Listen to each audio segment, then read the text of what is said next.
السلام علیکم ورحمۃ اللہ وبرکاتہ۔ ایک بہن کا سوال ہے کہ ایک عورت اپنے خاوند سے خلا لینا چاہتی تھی، لیکن وہ حاملہ تھی۔ اب بچے کی پیدائش ہو چکی ہے، کیا وہ اس حالت میں یعنی حالت نفاس میں خلا لے سکتی ہے؟ اس کی عدت کتنی ہوگی؟ اور اس کے نکاح نامہ پہ جو شروط لکھی ہوئی ہیں کچھ لین دین کی، تو ان کے بارے میں کیا حکم ہوگا؟ طلاق کا معاملہ خاوند کے ہاتھ میں ہوتا ہے اور خلا عورت کی مرضی سے ہوتا ہے، بلا ضرورت اور بلا عذر شرعی۔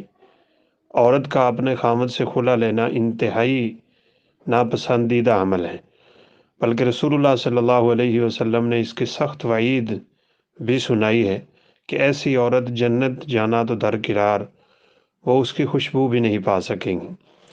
لہٰذا اگر تو کوئی شرعی عذر موجود ہیں تو عورت خلا لے لے۔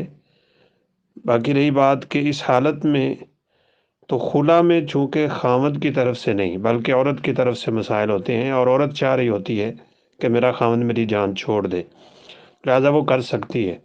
حالت حیض میں خاوند طلاق نہیں دے سکتا، یہ طلاق کا مسئلہ ہے۔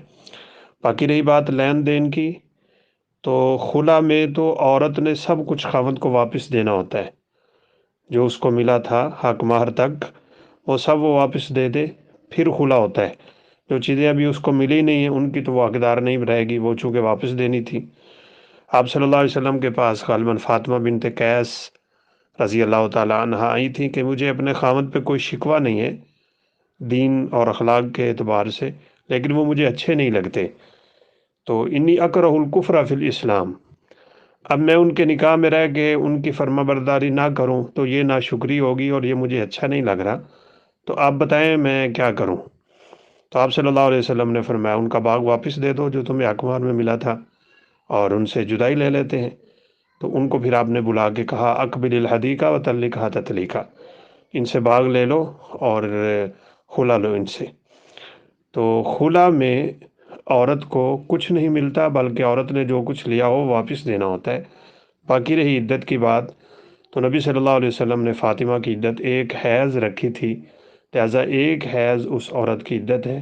جب وہ حیض گزر جائے گا، اس کا نکاح ختم ہو چکا ہوگا، پھر وہ کسی خرچے ورچے کی دعوے دار نہیں ہے۔ البتہ جو بچی پیدا ہوئی ہے یا بچہ پیدا ہوا ہے وہ اپنے باپ کی ہی اولاد ہے اور اس کا خرچہ باپ کے ذمے ہے۔ والدہ اس کو جو دودھ پلائے گی اس کی اجرت لے سکتی ہے۔ واللہ عالم۔ السلام علیکم ورحمۃ اللہ وبرکاتہ۔